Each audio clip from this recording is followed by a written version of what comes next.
in the aspect of storm and hurricane watch. We thank you for safety, and for those who may have been impacted, we ask you to give them the grace and strength. We say a special thanks to our hosts throughout, especially last evening and this morning, notwithstanding the fear and the threat and the inconvenience caused by the country being on a hurricane watch, that they still turned out to support.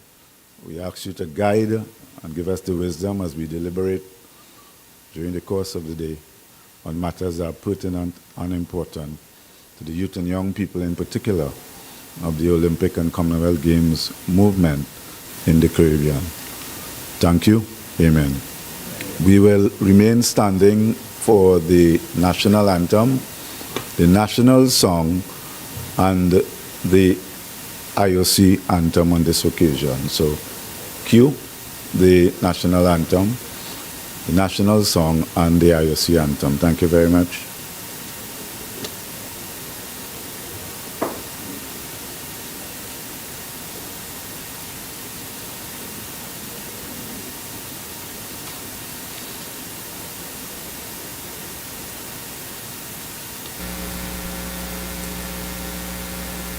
Ladies and gentlemen, please stand for the national anthem.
Turks and Caicos, we pledge and we affirm. We stand with courage brave to maintain this land of ours, with islands scattered here and there. With trust in God we stand. Turks and Caicos, Turks and Caicos, our country firm and free. Our allegiance, Turks and Caicos, we pledge and we affirm. Our allegiance, Turks and Caicos, we pledge and we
so that the speakers coming after, if they so wish, can. The President of the Caribbean Association of National Olympic Committees, Mr. Keith Joseph, President of Pan Am Sports, Mr. Nevin Ellick, the Honorary Life President of CANOC, Mr. Steve Stout, Secretary General and CEO of Pan Am Sports, Emina Saldana,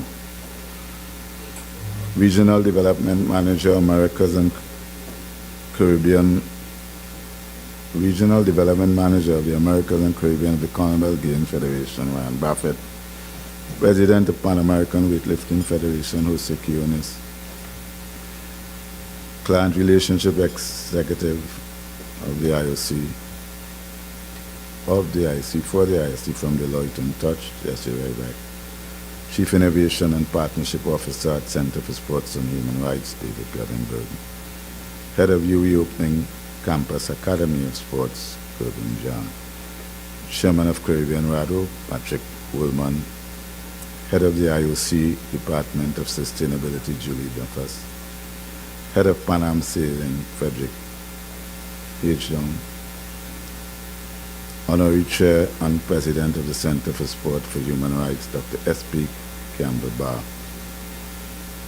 Pan Am Sports Executive members present, First Vice President Vida Bruno Victor, members Alfred Emmanuel, Dennis Knight, and Roberto Richards.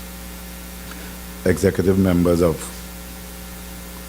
the Central Caribbean Sports present, Mr. Roberto Richards, Cyril Cameron Burke, Annette Knott, Hans Larson, and again Honorary President Steve Stout, also recognize in our midst the Commonwealth Games Vice President for the Caribbean region, Mr. Ephraim Spen, and the Sports Officer, Commonwealth Games Federation for the Caribbean, Mr. Cliff Williams. Distinguished ladies and gentlemen, members of the member affiliates, presidents and secretaries, media, again welcome. And I now go directly into the, members of the CANOC executive, President, Vice President John Abrahams, Casney Banks, Treasurer Edith Cox, and members Alain Soares and Itania Wiggin. I now take the opportunity to invite the President of the Turks and Caicos Commonwealth Games Association, Mr. Godfrey Bean, to give him a brief welcome. Mr. Bean.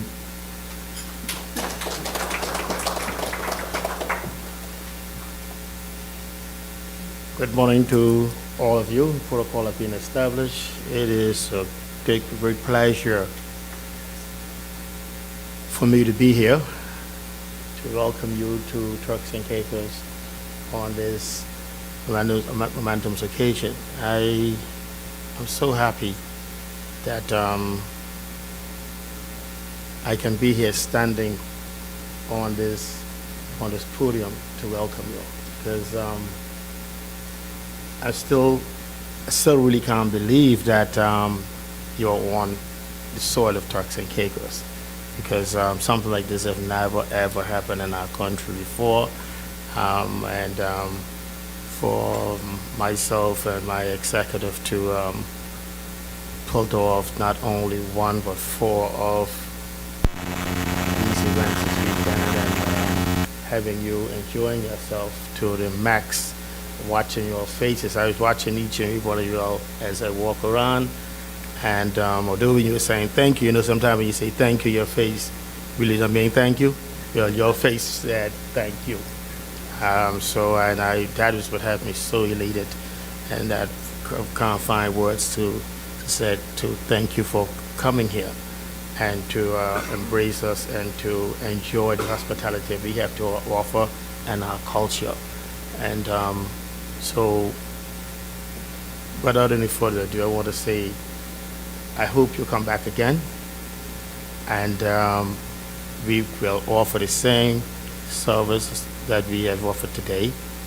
And I want to thank Mr. Keith Joseph and his executive membership for allowing us to host you, and to also give a strong welcome to Keith, that he is now an honorary Turks and Caicos Islander, since he being here more than once and being involved in our festivities are helping us to move to another level. Give him a round of applause for me, please.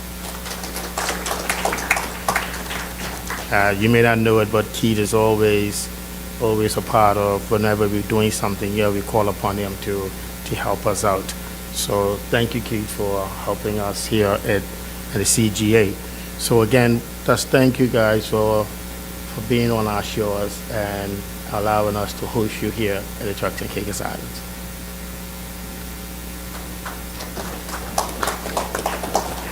And thank you to the members. I know he said it, I saw it on his slip, on his script.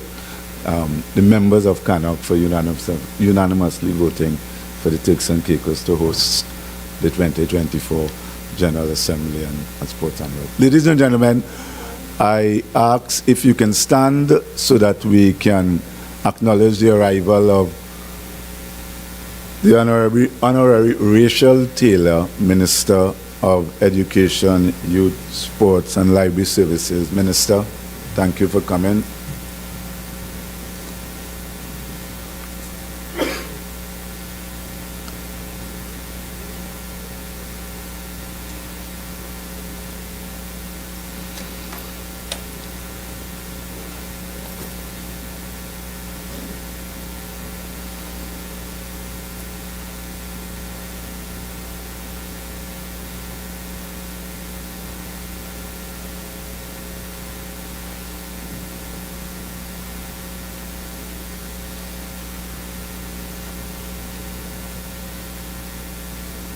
Thank you, Minister. So we can all sit.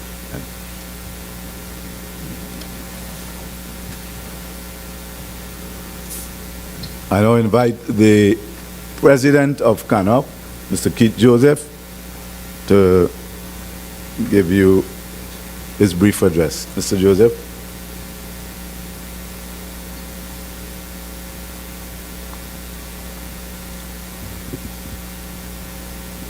Thank you, Brian. Protocol having been established,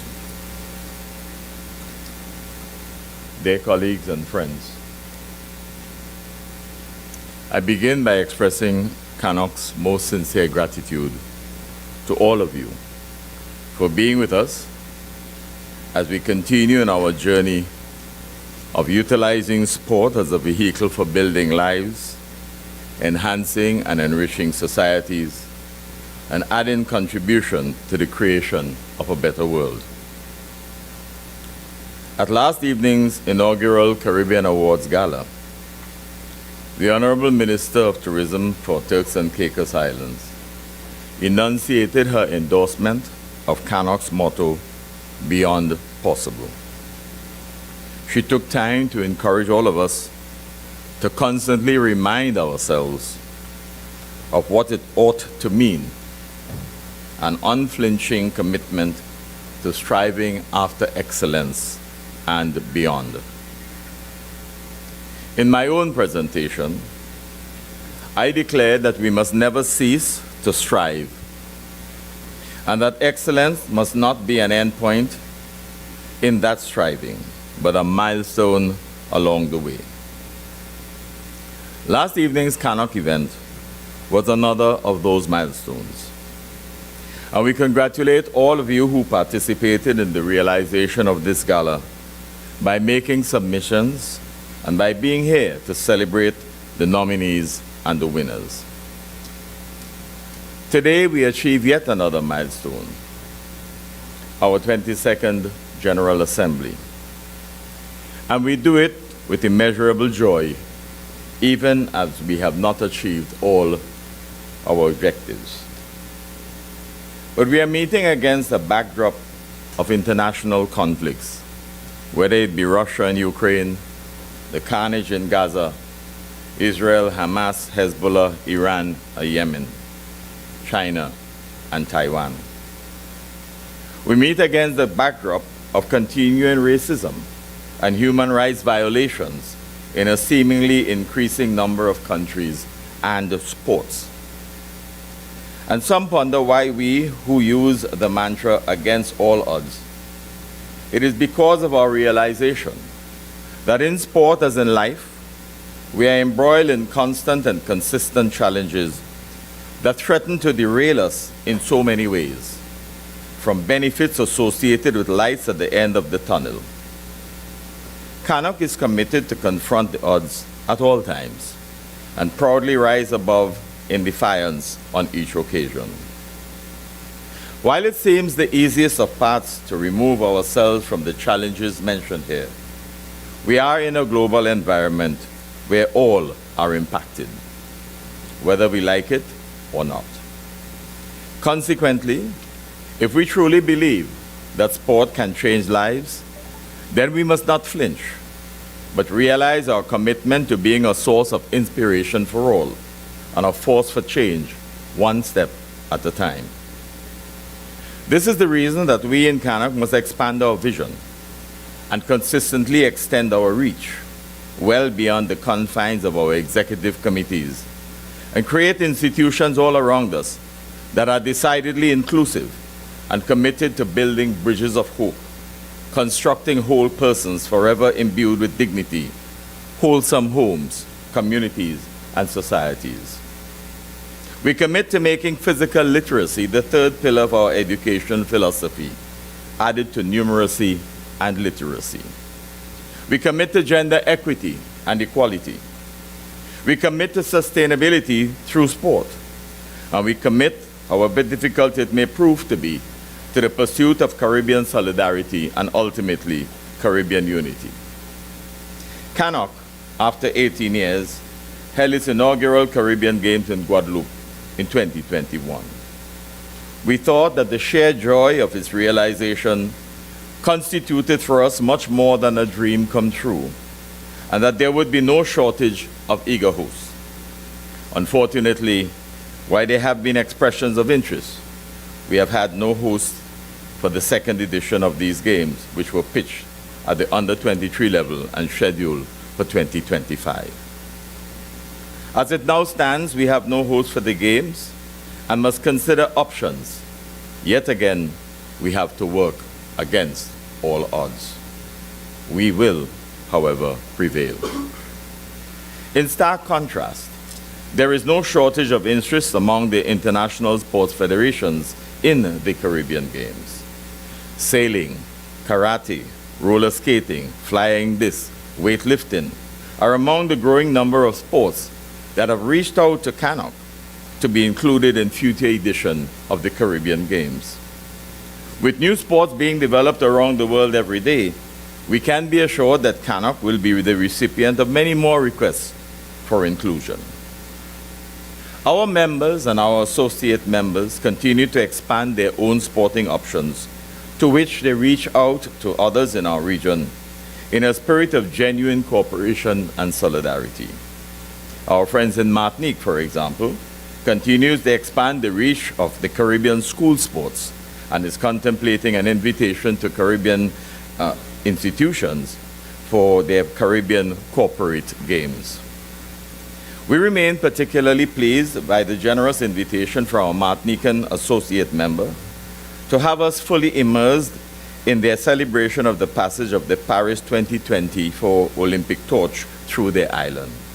Indeed, our commendations to the historic passage of the torch through Guadeloupe and French Guiana as well, ahead of the Summer Olympics earlier this year. Our special thanks to Martinique for your remarkable act of Caribbean solidarity and friendship, enabling us to be part of your sporting history as much as you are part of ours. Dear friends and colleagues, today's milestone must only strengthen our resolve to continue along the path to and beyond the possible, knowing that we will always be prepared to attain our ultimate objectives against all odds. CANOC is truly appreciative of our ever-expanding family. Thank you.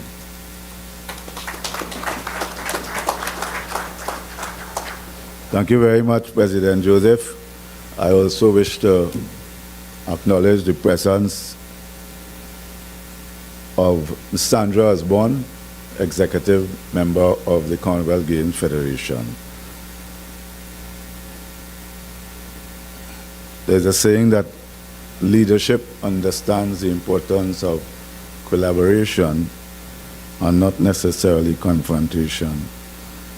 Leadership understands the importance of agreeing to disagree agreeably. And as CANOC continues to collaborate, it is now our pleasure to invite by Zoom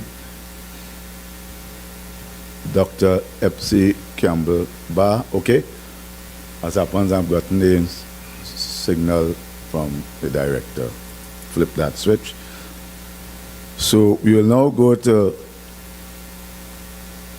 an important presentation that may be a little bit out of the norm, but it is important in the context of the involvement of Deloitte with the IOC top partners and their commitment to do different to how other top partners have operated in the past by reaching out to all the different members to ensure that the benefit that the IOC usually receives alone will be shared amongst, in particular, in our case, the small island developing states of CANOC, French, Dutch, and Spanish. So I now invite the very important decision maker, Mr. Jesse Rybeck, to share with you what Deloitte would like to do for the Caribbean region and CANOC. Mr. Ryback. Please give him a warm welcome, please.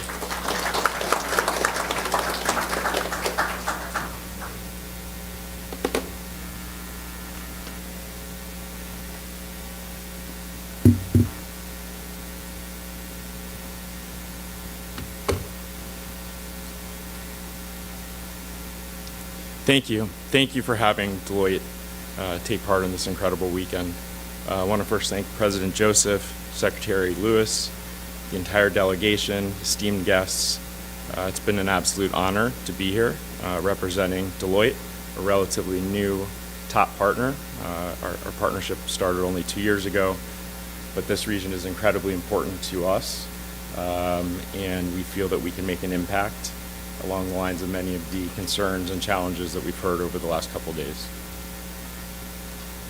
Many think of Deloitte as a tax and audit firm, and I don't blame you because we are a tax and audit firm. We're also the largest professional services firm in the world, and that includes a lot of the work that I'm briefly going to inform this group about with our IOC partnership, with the OCOGs, and with all the NOCs here that opted into our rights. We have staff in over 150 countries. We have almost 450,000 global employees. And something that we're very proud of is that half of our employee base of that 450 is under the age of 32, where we have gender parity across that, and it's a goal for us. And you'll notice that theme, many of the things that Deloitte does themselves are part of the purpose and outreach work that we do with our clients. Now, many know Deloitte just from the IOC partnership, but we've been working in sports for about 30 years, supporting a variety of organizations across the ecosystem. But what's been different is now we are an official top partner, and we have the ability to really make an impact through sport, which is really key to the whole movement, as everyone knows, and it's been an absolute thrill for our firm to embark on that journey. Amongst the areas that we're working for the top partnership, we are handling the digital transformation, the fan data platform that we built and launched for the IOC in February. We are doing all of the cyber across all of the IOC entities. That's starting post-Paris. We're mostly working with broadcast before that. The games learning platform that we developed with them, and an AI agenda, which I'll mention a little deeper here. And then coming out of Paris, we took over the Atos category, which will include all technology integration across the movement with OCOGs, et cetera. And our teams during Paris were testing it at our innovation hub in Madrid to ensure it's ready to go for MECO. Some of those things you'll see here that I just mentioned, digital data and transformation. I think, one of the takeaways here from these things that we are working on with the IOC is that these can help, they can be right-sized. The IOC is a massive, massive platform, and the OCOGs, but they can be right-sized for NOCs, for smaller federations, to help how you day-to-day manage your games in your sports, but then also how you host and participate when these events come to this region. And a lot of the technology solutions that we work with our clients, the goal is to be an integrator of integrators and to help more unity with smart technology and connectivity that can allow the power of this region to increase as a group, as opposed to the challenges of going it alone. Data I wanted to mention also is one thing that's extremely important. It's often called the new gold or the new oil. And having a data solution for the NOCs in this group, especially one that could be connected across them, is incredibly valuable, not only for the structure and efficiency of the organizations, but how you reach your fans, how you engage them, and how you reach them in a more meaningful way, knowing a lot more about them. I mentioned AI agenda. I'll spend 1 second or two on this. We were really proud to have launched the first ever AI agenda with the IOC and help them create it. It's a plan over a number of years to integrate AI into different areas of the ecosystem. really with the goal of improving efficiency and lowering costs and making it more affordable and easier to host events. Right now, there's kind of a smaller funnel, and that you often see in regions, no matter where. There's certain countries that have the resources. So technology like that could really make an impact, an outsized impact in this region.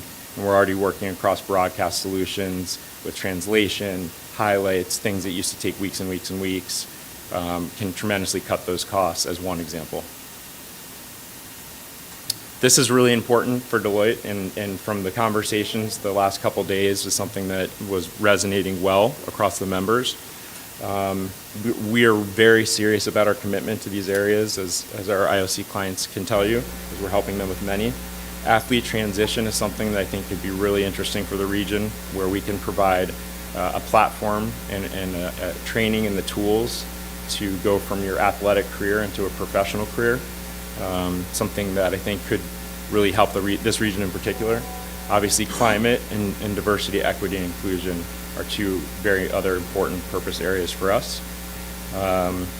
And I think this ties into legacy, right? When you're investing in holding a game, you want to have a legacy that goes with that for the next generations of children that want to play sport. We talked about some educational opportunities or setting up things like that. There's many more of those ideas, and this is the most fun part of the work we do is working with clients to establish and then enact those legacy plans.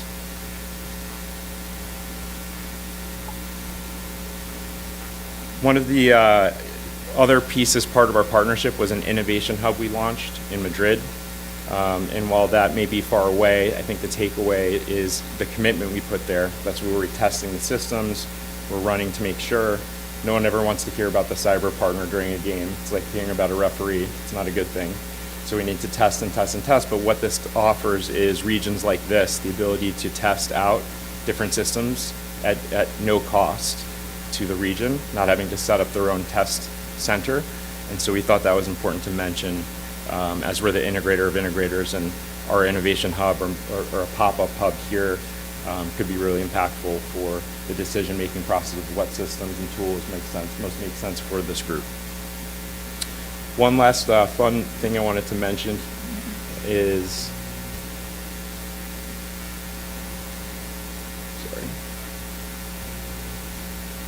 we decided at Deloitte, and I mentioned before, we like to commit to the same things we're doing. We put together a group of athletes that were all Deloitte employees. And we had a record number of folks. We had 15 Deloitte athletes that competed. These are people that go home and do tax and consulting. I mean, I don't know how they do it, but they did. And we ended up winning 9 medals in Paris 24. So apologies to Norway, we would have been 18th. But really, one of the things that came from that is, how do we get more Caribbean athletes on Team Deloitte? How do we provide that pathway to career, to opportunity, and professional resources, so that in LA 28, we're talking about several Team Deloitte members that are representing this region in addition to their home country. This ties in to one final video I wanted to mention here. This is our ecosystem. I don't know if the thing's going back and forth. But the ecosystem, really, we stretch across this, from the NOCs to the federations, the Olympic partners. We have solutions that can fit all those and purpose work across that. And really, our theme that I want to close out on, which I think would resonate with the folks that I've met over the last couple of days, is Olympic and sport is really about the firsts. It's about making firsts. It's about innovating. It doesn't matter always if you win or lose, but if you're first, you're bold, you're creative, that's what people remember. So with that, I want to transition into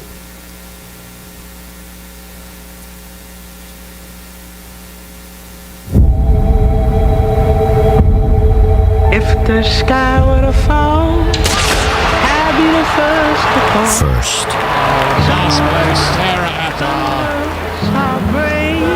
First. That will go down as the slowest lap in Olympic history. First. In sport, first isn't just about winning.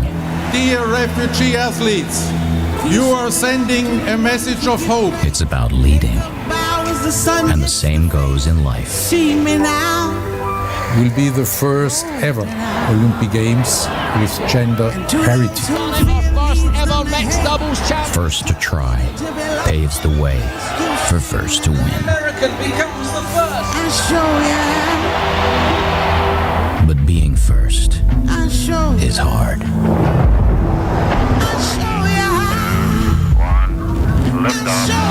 Youngest, smallest, fastest, boldest. The right to compete should be shared equally, and this technology lifts us all. First isn't about being the one. It's for everyone. I wanted to break down barriers and stereotypes that people thought that people with disabilities could not do. And so we're here for those who move the world forward.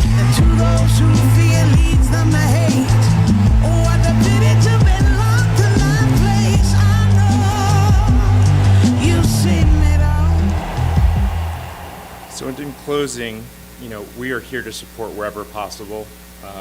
We are a company that is very committed to not only the movement, we're not going anywhere. We've been around a very long time and look to work to listen, learn, understand the challenges here, and really be a top partner that not only cares about this region, but shows it. And you'll see our faces often, and we hope to really help make an impact in this region with the NOCs. And thanks again. It's been an honor to speak and be here, and hope this is one of many more. Thank you.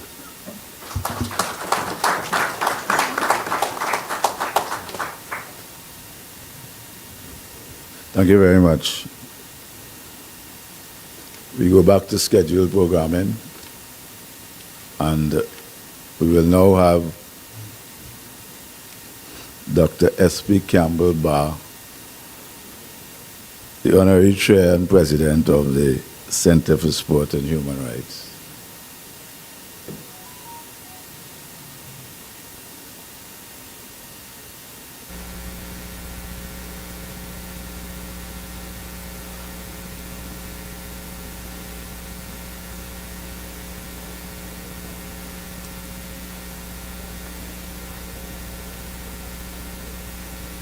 Hello, do you hear me?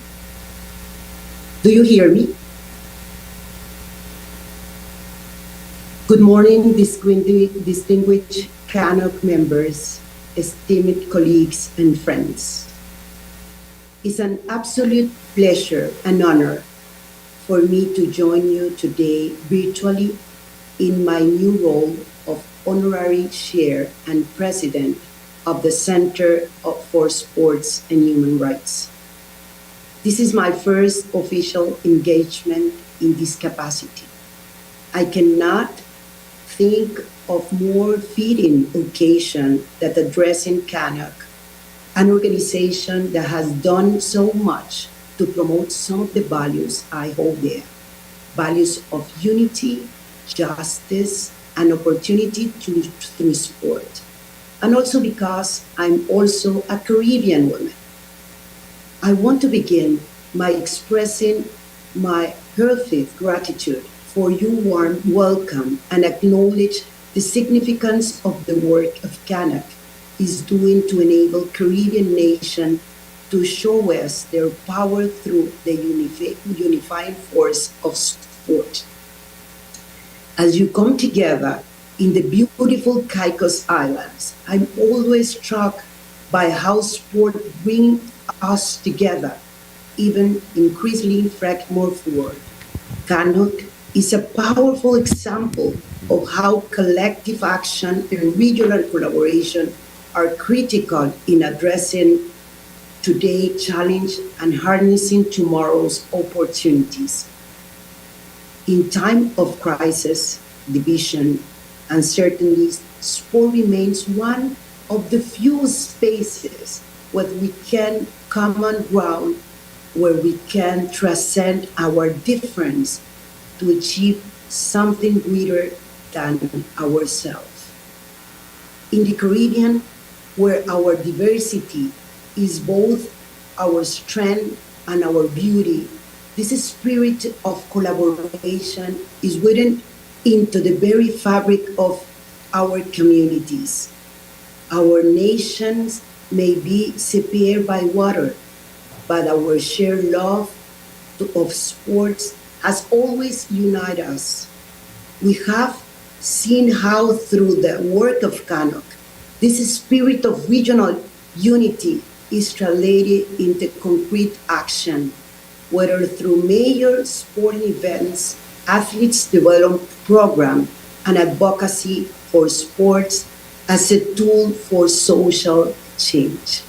Today, more than ever, organizations like CANOC are essential. Sport is not just about competition on the field, but also about the battles we fight off the field, battles of human rights, equity, equality, and justice. This is where I believe our partnership between the Center for Sports and Human Rights and CANOC holds such a great promise. Together, we can unlock new opportunities to promote the power of sports, not just in the Caribbean, but globally.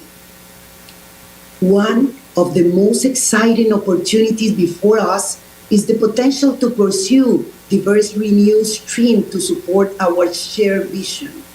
We must look beyond traditional funding models and consider innovative ways to secure the resources needed to fund projects, conduct research, and promote leadership and opportunities for athletes and people of the Caribbean.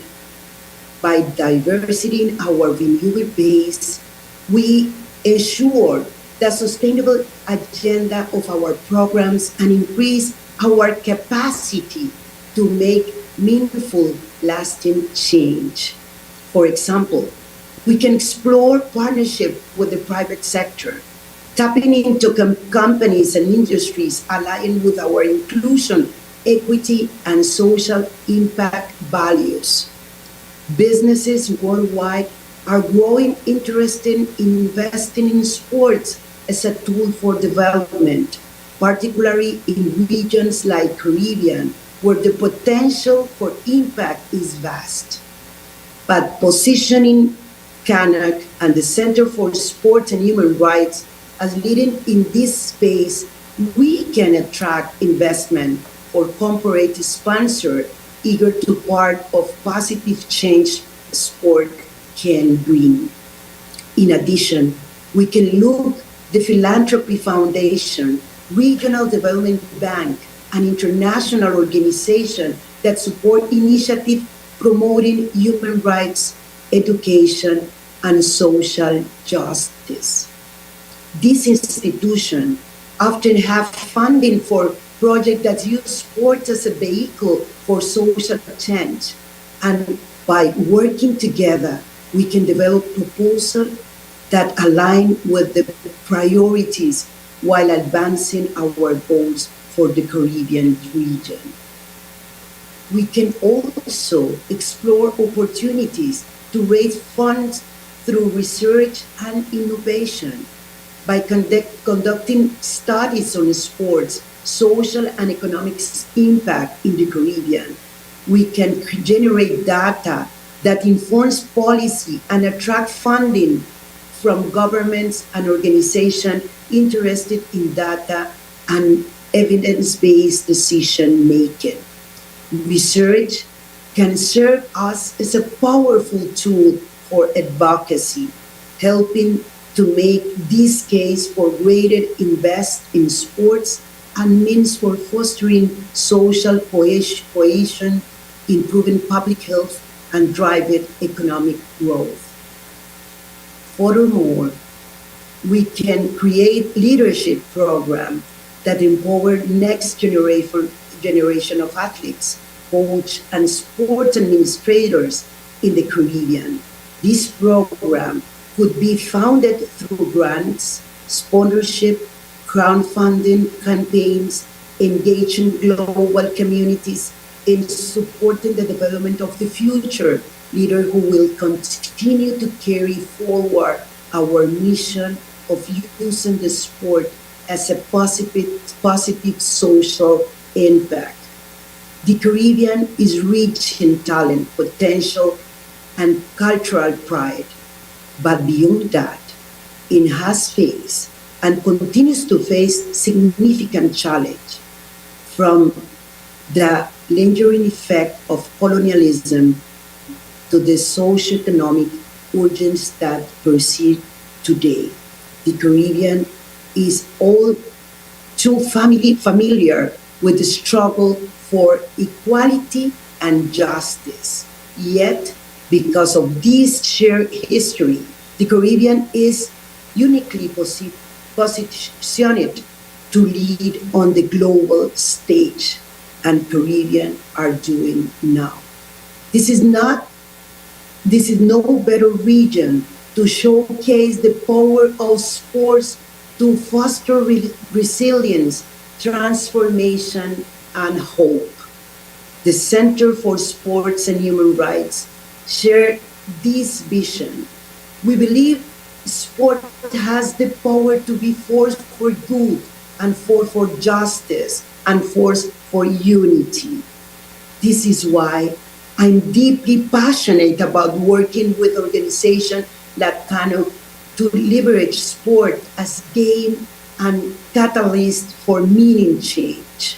Together, we can create a future where sports empowers individuals and communities to overcome adversity, where it serves as a platform for advancing human rights, and where it's a tool for sustainable development. One area where I see immense opportunity is working together to involve governments, but within the region and abroad, in recognizing that the transformative power of sports. Through sports, we can make the case for investment in athletes and events and communities that support them. By working together, we can demonstrate sports economic, social, and cultural value in the Caribbean and encourage government to prioritize sports in their national development agendas. By beyond economics, sport often a platform for us to engage with some of the most urgent issues of our time, issues such as social justice, inequality, and environmental sustainability. This region, Caribbean, has the opportunity to trailblaze leading global initiatives that promote reparatory and restorative justice through sports. We want to support you in using sport to address historical injustice, create opportunities for marginalized communities, and foster healing and reconciliation across the world. The world is looking for you leadership in this area, and believe the Caribbean can and should make the first move. I'm also see great potential for us to build bridges between the Caribbean, South and Central America, and of course with Africa. Like the Caribbean, this region are rich in history and culture, and share similar experience of resilience, struggle, and triumph. By working together, we can learn from them another and collaborative initiative that advances sports is a tool for positive change, where through joint project, knowledge sharing, or advocacy efforts, and commit to helping foster this connection and ensuring that Caribbean is at the forefront of the global effort to use sport as a force for good. As the Center for Sports and Human Rights, we are committed to ensuring that sport is a vehicle for safety, fairness, inclusion, and human dignity. We are here as partners, ready to work with you to strengthen sports more in promoting human rights, inclusion, sustainable development action in the Caribbean. Together, we can make a difference that has lasting impact. Together, we can continue to build bridges across region, unity communities, empower athletes, and create more just, fair, and equitable world through sports. I look forward to working with you all during this exciting journey ahead. Thank you for your attention, passion, and commitment to make sports deliver on a prime promise of being force for good Caribbean and beyond. Thank you so much.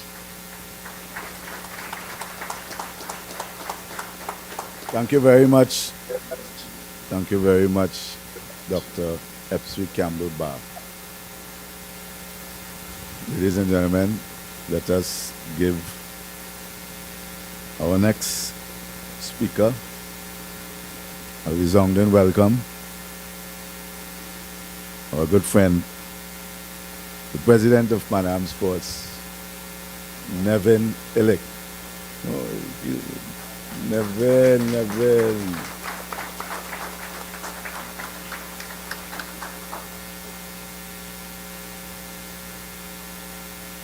Good morning.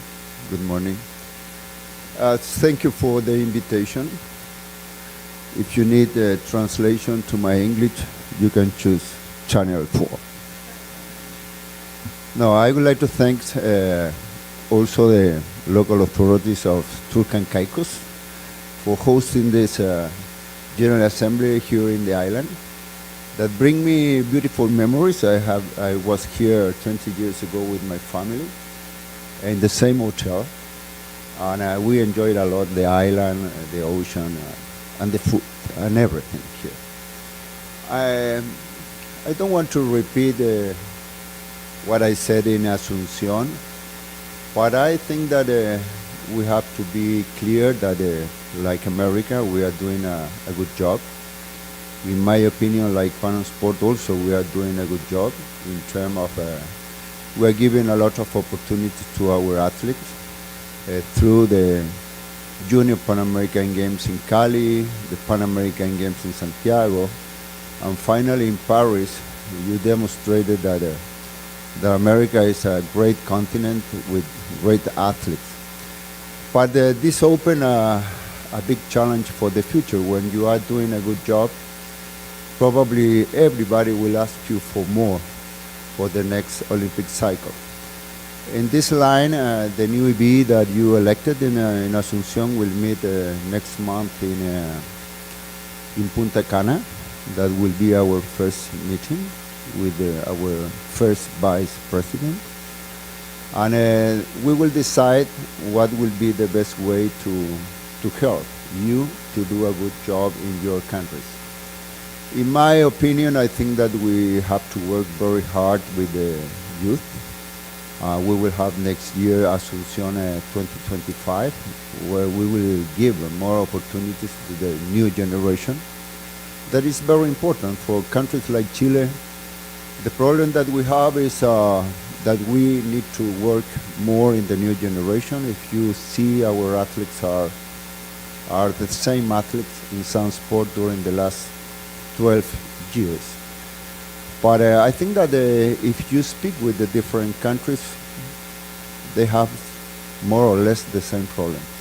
This is why we will focus part of the effort in working with the youth, giving opportunities through the games, and also to see in what program we can allocate more money to help them in terms of coaches, in terms of giving them opportunities to fly, to compete. And also Lima will be an important challenge for us. I know that they have very good infrastructure. but the games are not only infrastructure.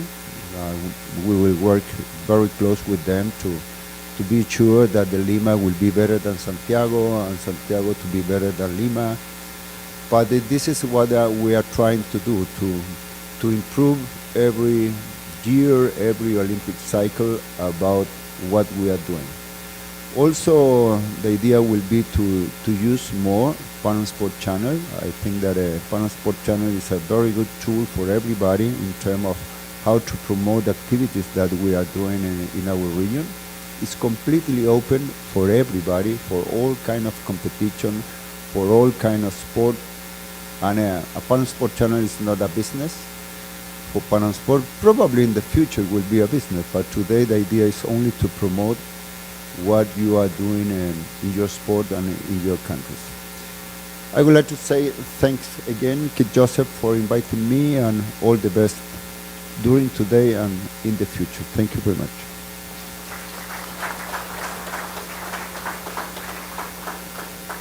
Thank you very much, President-elect.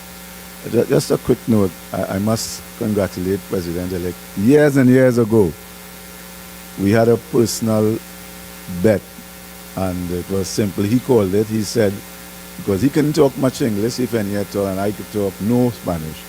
And we made a bet. He said, I will learn English, and you will learn Spanish. And after hearing him today, I have to acknowledge that he won the bet, because I certainly can't speak Spanish other than, Buenos dias, como te va, etc. So, wow, that was impressive. We move along, and the next speaker to give a brief remarks is Dr. Chris Jenkins, who will be President of the Commonwealth Games Federation.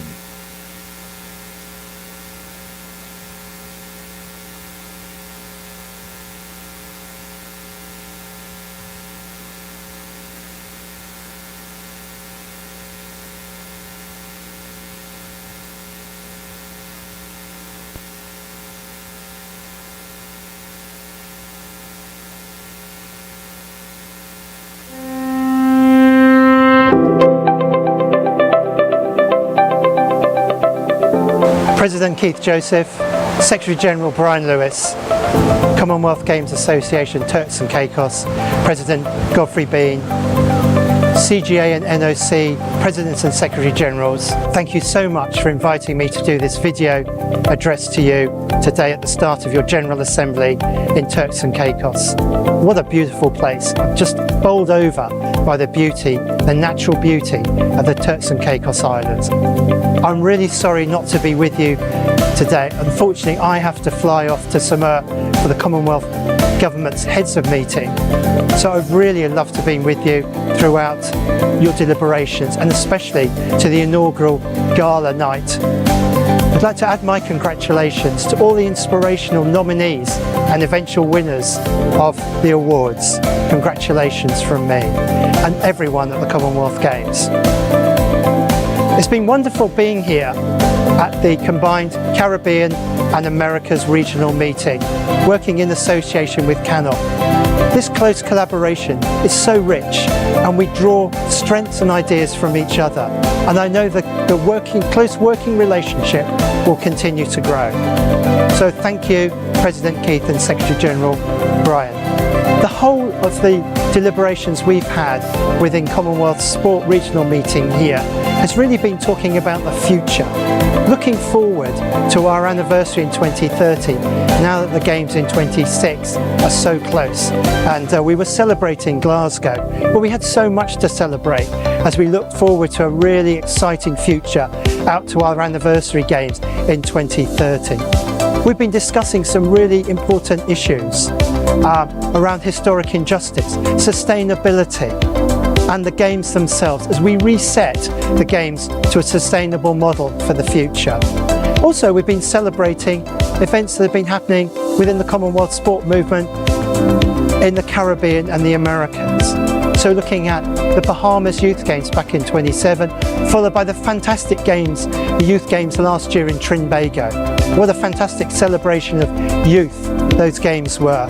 And also we had the first GAPS camp in the Americas and Caribbean in Jamaica this year, and we signed just yesterday our MOU with the University of West Indies, looking forward to more GAPS camps in the region. So looking forward, we're really optimistic, and also I hope you have a fantastic conference over the next few days. So wishing you all well deliberations and wishing you every success. Thank you so much indeed.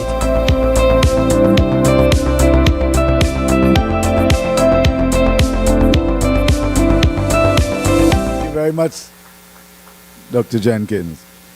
We'll now have some very special greetings from the outgoing president of the International Olympic Committee, Dr. Thomas Bach, and it is reasonably certain that this will be his final special greetings to our CANOC General Assembly in his capacity as IOC president. Dr. Bach. Dear President of CANOC, Mr. Keith Joseph, dear Caribbean Olympic friends, as you gather for your General Assembly, let me first of all express my heartfelt congratulations to all the athletes from your region that took part in the sensational Olympic Games Paris 2024.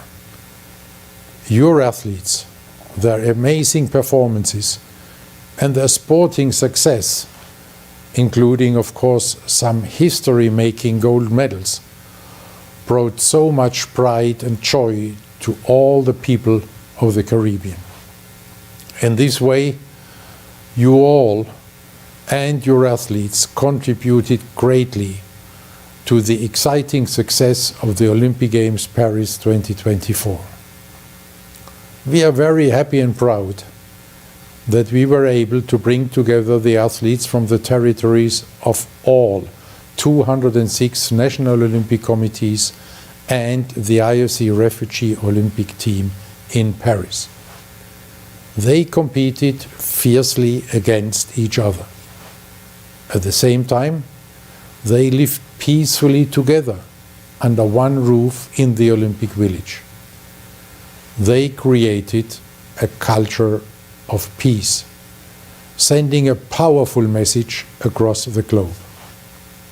This message of togetherness, of joie de vivre, this message of peace, this is what people all around the world were longing for. More than half of the world's population followed these Olympic Games. Together, the best athletes of the world showed us that the Olympic Games are about sport and about so much more than sport. The Olympic Games Paris 2024 were younger, more urban, more inclusive, more sustainable. The very first Olympic Games with full gender parity.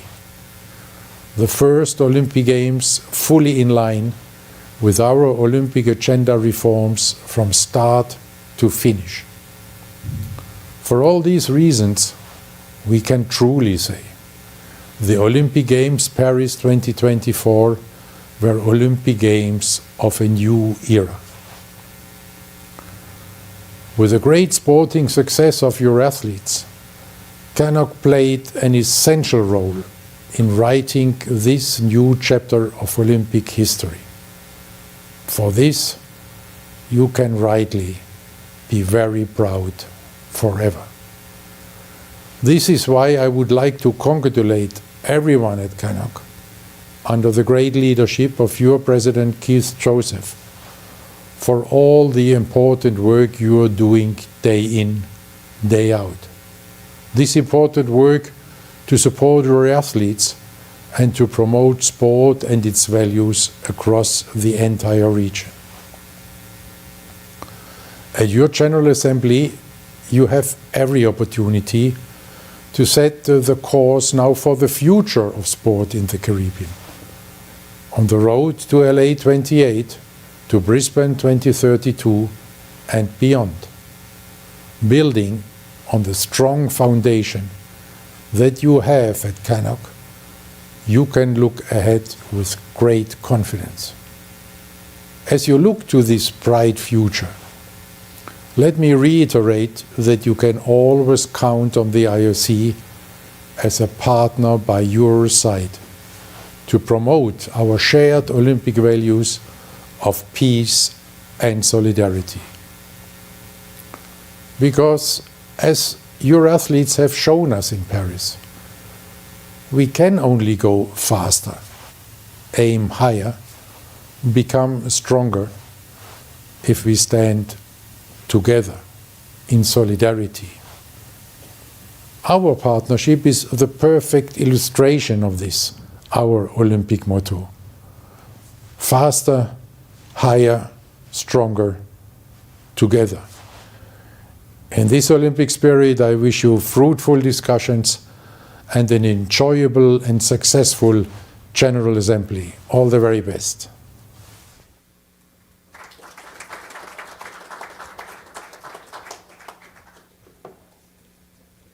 Thank you very much, Dr. Bach, for your profound words. Ladies and gentlemen, what we have now is a very brief MOU signing with a couple of MOU signing with Pan American Weightlifting Confederation, and MOU signing with the Peruvian NOC, and signing of the Sport for Climate Action framework to be witnessed by the Honorable Rachel Taylor, Minister.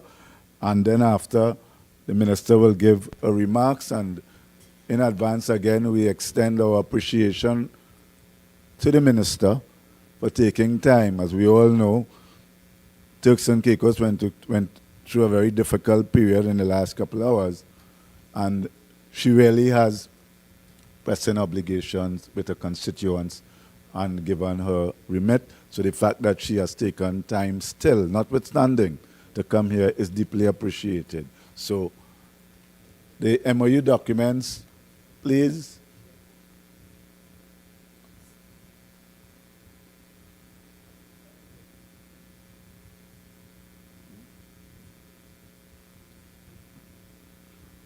We have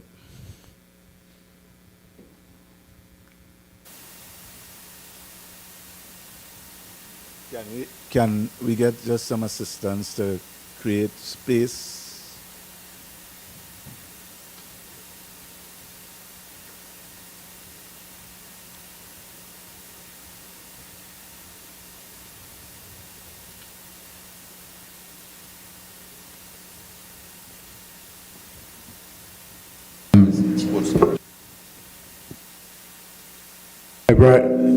Ouch.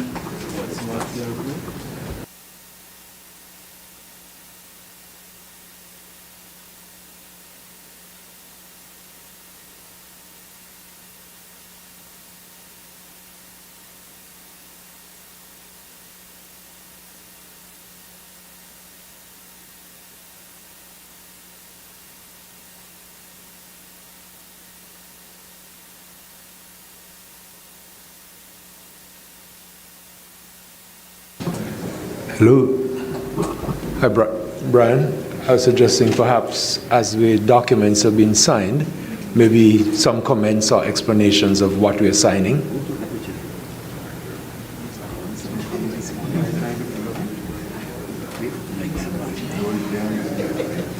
You hearing me? 869 is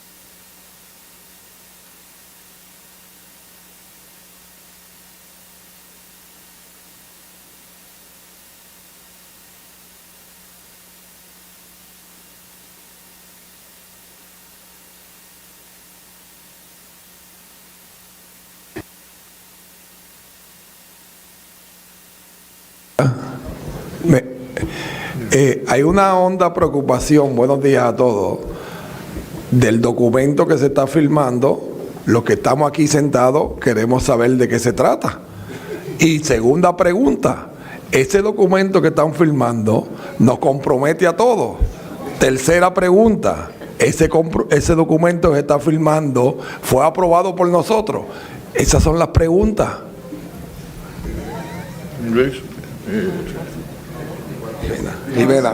Jimena, por favor. So, Kid, would you like me to translate? Yeah. He's asking mainly three questions. First of all, there is a concern about what is being signed. Second, he wants to know whether this is a commitment for all the NOCs. And third, he would like an explanation of what's being signed right now.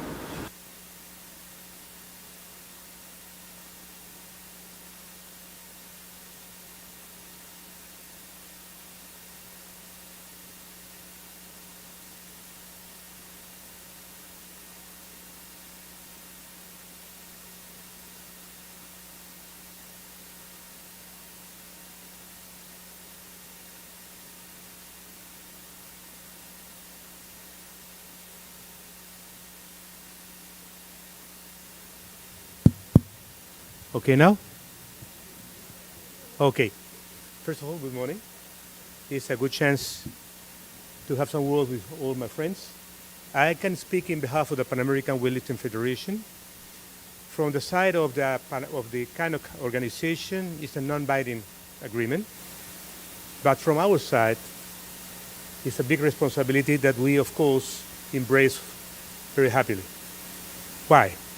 We have been investing in this region the last 5 years around a minimum of $150,000 to help improve the level of the sport in CANOC. Of our 39 federations, 20 are here, and we are very proud of it. And for that reason, and because we believe that we need to work through the NOCs, so the help that we're giving to the people in your countries will go really to the benefit the athletes. That's why we are sending this agreement. CANOC doesn't have to put a penny. What we are saying is that we have the responsibility to always inform the NOCs, to be open to receive requests from the NOCs, to include the NOCs in our seminars, programs. For example, in the last year, we have sent equipment to 8 different federations in the Caribbean, a total of $70,000 only last year. And we are giving seminars, but we are receiving also help. For example, Guyana is hosting right now a seminar for coaches founded by Olympic Solidarity. And they are not only collaborating with their own people, they are bringing people from 4 different countries from the Caribbean. And Barbados is helping us a lot. They are doing every single year an invitational event, and next year, and I'm very proud to say that we were in Fiji when it was approved that the qualifying event for the Commonwealth Games on weightlifting will be in Barbados next year. First time in America that we have that honor. And that's what we are doing. That's the reason this is formalized, what we are already doing for the last years. Remember that we were in Trinidad and Tobago 2 years ago, and I explained it, what we want to do. Now we are, let's put it in black and white in a paper, that we will always want to collaborate. Next year, we are having 2 qualifying events in the Caribbean. First one in March in Cuba, that will be the single qualifying event for the Asunción Junior Pan American Games. And the second one in June in Dominican Republic will be the event to qualify for the Central and Caribbean Games. So we are investing hard in the Caribbean because we believe in you. We want to do it. We have been doing it for years. From the first day I became president of the Pan American Federation, I promised it and we are doing it. When I became president, we have only 10 federations in CANOC. Now we have 20, and we want more. We want all the members, even Turk and Caicos is an associate member here, and we are open to receive all the members of CANOC and help all of them because it's our obligation, and we are very happy to deliver it. So, my dear friend, don't worry. From the side of the CANOC organization, you are only going to receive our help, as you are already doing. And anybody, everybody that needs it, we are more than happy to do it. Always. You all know me. No, Steve? How many time? How much time? Well, that's the one from the Pan American Weightlifting Federation. Of course, I remain open for any question or more detail that you can require. And now, I will only give an opinion, but maybe Keith wants to talk about the one with the NOC because I'm not more a member of my NOC. Thank you.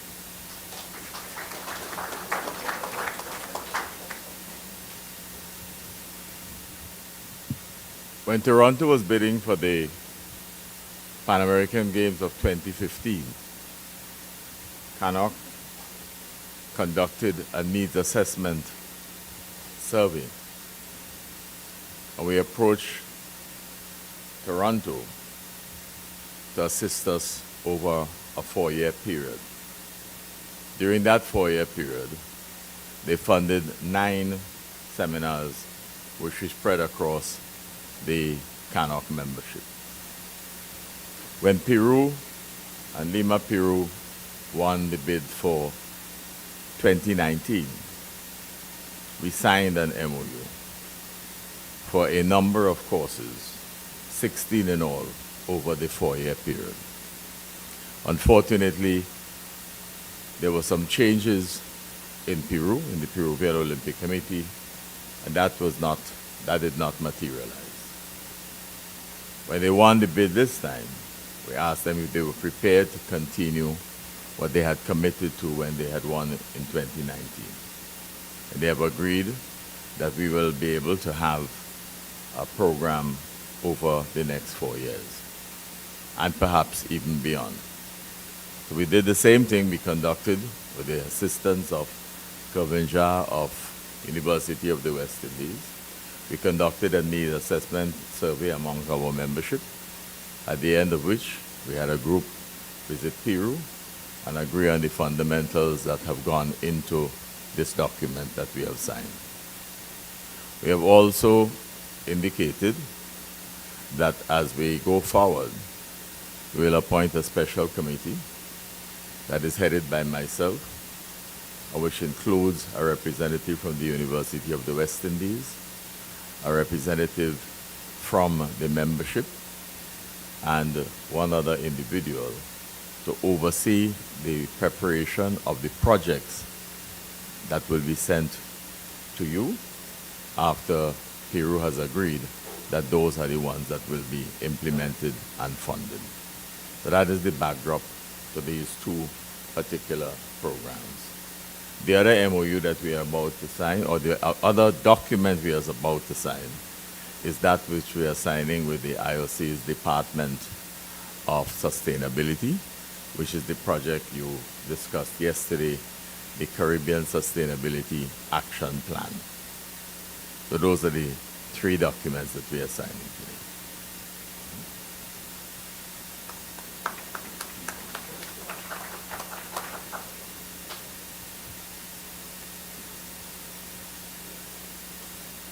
I want to clarify to my friend Quiñones, tú lo vas a traducir. La pregunta era para aclararle a todo el mundo. Puerto Rico no está en el mundo de lo que usted ha planteado. Fíjese que mi preocupación es una preocupación genuina. No hay manera que la gente no sepa lo que está pasando. Si no dice lo que está haciendo, no está haciendo nada. Todo lo que usted ha hecho es fabuloso con el grupo, porque esto es beneficioso para el colectivo, y lo veo muy bien y lo respaldo. pero responsablemente tengo que preguntar. This is a genuine concern that I had and shared by many of us. That it was nothing. I want to clarify it to Mr. Quiñones as well. But everything that you do, you have to inform. If you don't inform, it's like probably you're not doing it. So it's a collective, genuine concern, and I appreciate the response you gave me. So he wants to answer in Spanish first. I'll avoid that. Says you're totally right. It's even more. I have a presentation about it, about the whole thing, and I was expecting to present it before signing this, but so your question was quite adequate and logical. And I'm gonna share my presentation so that you could see that everything that I've said was in my presentation.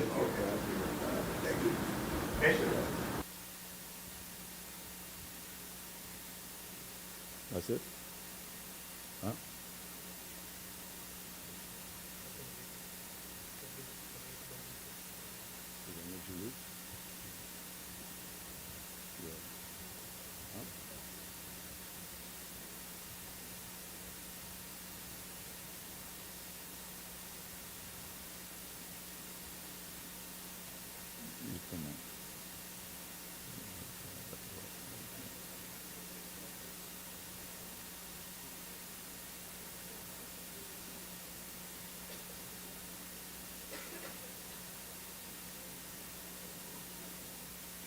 Everything is the same. Huh?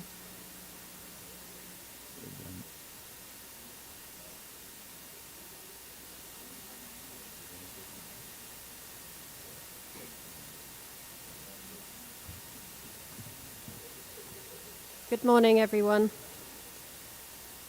I'm proud to say this morning that CANOC will join the Sports for Climate Action Framework. By joining the Sports for Climate Action Framework, they, as a sport organisation, are committing to supporting the United Nations in their global overarching mission to help the world stay in line with the 1.5 degree pathway. They commit to collaborate, educate and advocate for climate action for the future of our athletes, our families and our sports. I would also like to call up for a group photograph the following NOCs that signed yesterday: the Cayman Islands, Bahamas, Bermuda, the British Virgin Islands, St. Kitts and Nevis, Guadeloupe and Belize.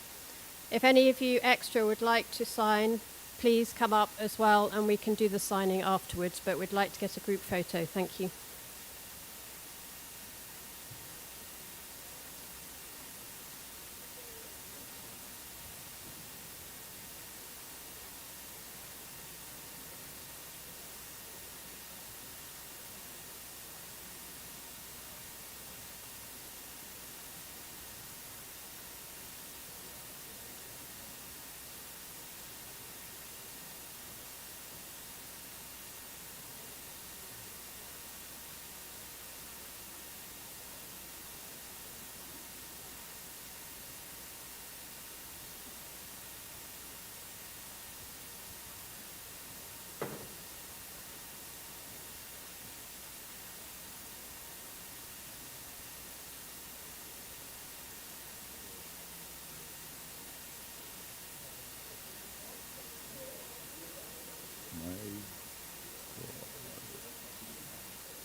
Excuse me? Excuse me? Excuse me?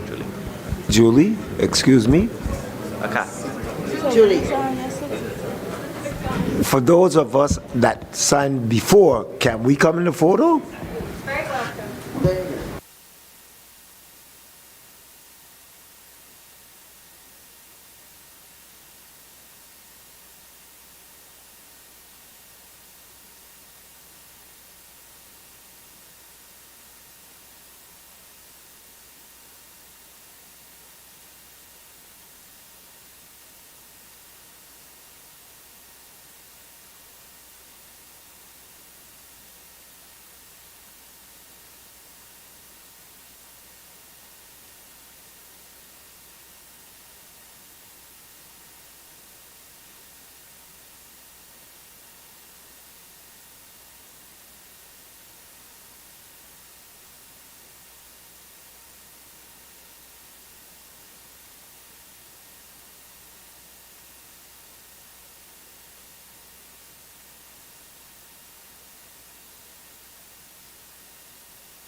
Ladies and gentlemen, as we settle back in quickly,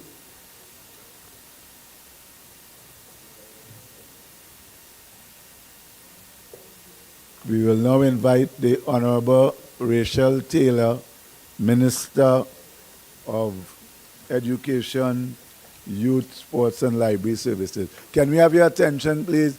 The Honorable Rachel Taylor. Thank you very much, Minister.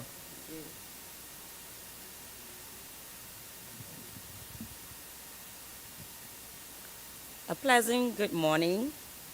And God is good all the time. And all the time, God is good.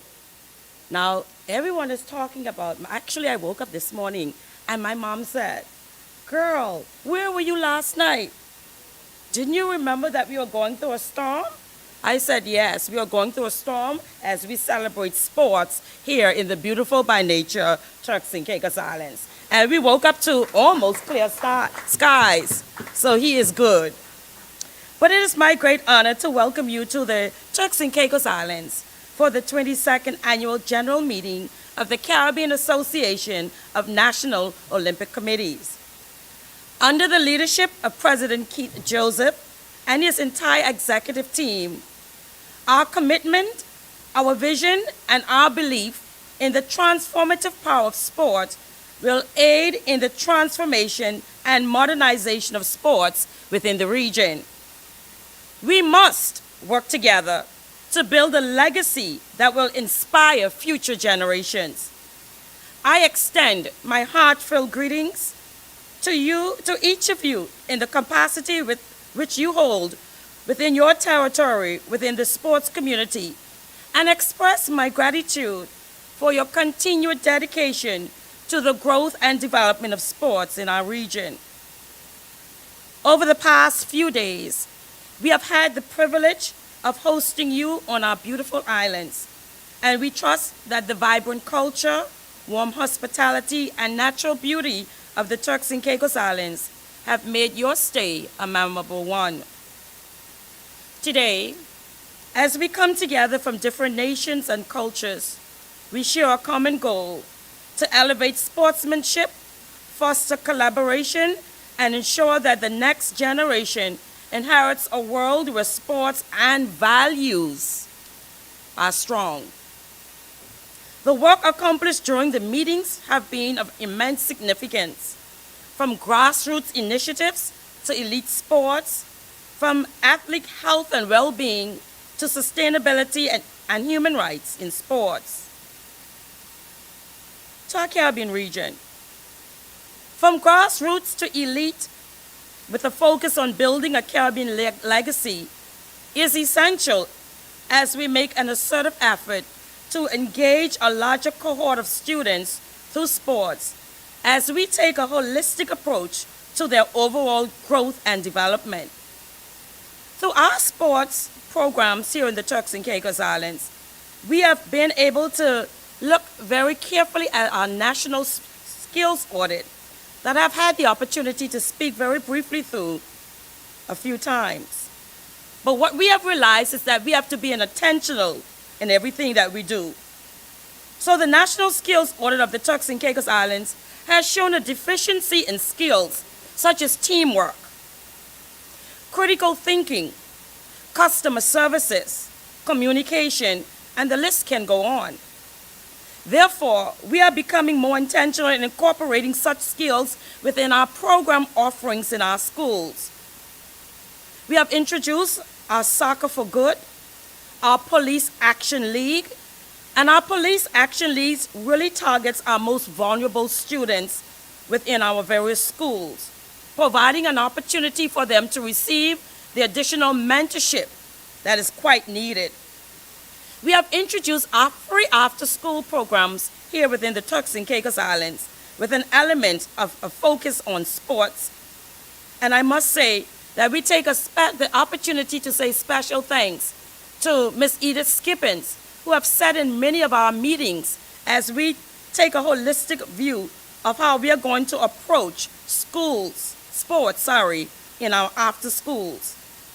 We must bridge the gaps with a focus on ensuring that no child is left behind. Too many times, our athletes are taken for granted and focus is mainly on their performance rather than on what we can do to prepare our athletes to maximize their God-given talent. President Keith Joseph, the focus of athletic health and well-being, the cornerstone of excellence and beyond, it speaks volume of a focus on delivering for our athletes. Statistics continue to prove that sports are highly linked to lower rates of stress, anxiety, depression, body image issues, and suicidal behaviors. Let us continue to strengthen our efforts to have this element as a key pillar in our quest for transformational change. And I'm not sure if our Director of Sports had the opportunity to speak about our government's mandate to introduce the Let's Move initiative. And it is a national initiative in an effort to improve the health and well-being of our citizens. And we have been intentional over the past 2 years to ensure that it factors in all our schools around the Turks and Caicos Islands.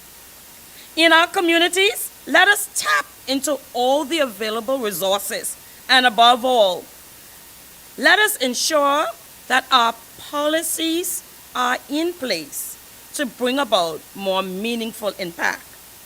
This should include intergovernmental relations. There is minimal impact without the relevant funding to complement our policies. And I know Mr. Godfrey Bean must be smiling and saying, Minister, I hope you're hearing yourself. As government officials across the region, we must prioritize sports in our budget allocation if our sporting objectives are to be achieved. And as sporting bodies, we must increase our capacity to generate revenue. A report on grassroots sustainability speaks specifically to key questions that have to be addressed, which speaks to how we are going to establish and sustain local structures of representation and accountability. The impact on development services, intergovernmental relationships with central, provisional, and civic and community-based organizations, and what strategies are in place to facilitate rural development and poverty alleviation. We must not neglect our rural areas, and therefore we must embark on the required political, administrative, and fiscal measures to address these issues. We must usher in policies once again and concomitant legislation to strengthen rural structures, increase sources of funding, human resources capacity development, and the incorporation of traditional leadership in rural governance. The discussions and workshops held this week have demonstrated our collective commitment to advancing the role of sports in the Caribbean. These conversations are not just about the present, they are about shaping the future of sports for generations to come, ensuring that our athletes and communities benefit from the values of inclusion, equality, and sustainability. Last night, we all had the honor of hosting the inaugural CANOC Award ceremony, celebrating sports excellence in the Caribbean. It was a true celebration of the remarkable achievements of our athletes, teams, and sporting bodies across the region.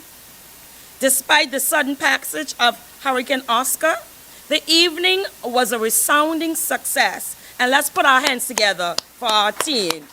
You have done an outstanding job. And I extend my deepest gratitude to all who contributed to its organization. It is a testament to our resilience and determination that we were able to come together, even in the face of such challenges, to honor those who have made us proud through their dedication to sports. As we move forward, I am confident that the outcome of this week's meetings and workshops will lead to a stronger, more united sporting community in the Caribbean. Together, we will continue to build a foundation that nurtures both emerging talent and established athletes, ensuring that the values of health, fairness, and excellence remain at the heart of everything we do.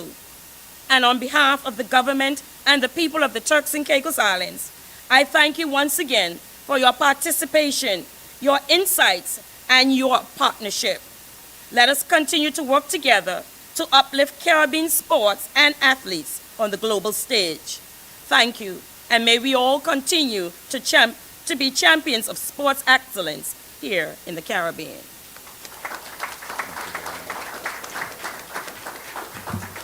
Thank you very much, the Honorable Rachel Taylor. Okay, folks, on that note, we take a break. You can go to lunch. There's no democracy about early lunch. You have to take a break. You go to lunch, and we resume at 12:30 p.m. Remember, we started at 10. What I said, 10 p.m.? Oh, it's still the morning after. Forgive me. The morning after. 12:30. Yeah, 12:30 p.m. Ephraim, you watch me cut eye and show me off, man. Okay, folks, so the break is on, and be back at 12:30 for Amigo. They have said that there is an app or something that you can take, that you could do the translation, but you will talk to them. And then I've gotten the signal from the director and producer that there is, before you run off, they will quickly do a photo. Correct? Please. Oh, you want to do? Anyway, I was going to say you could do it when they come back. But the minister is here. Come. Please. This is a gentleman. It is a crew you have to move fast and decisive with.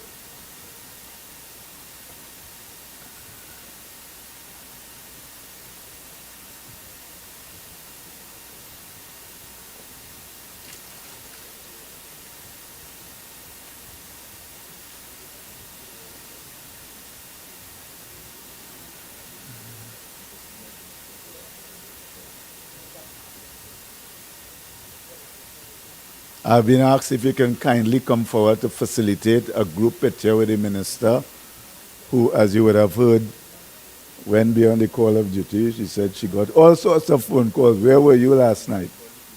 No, I called them already, President. Yeah, now.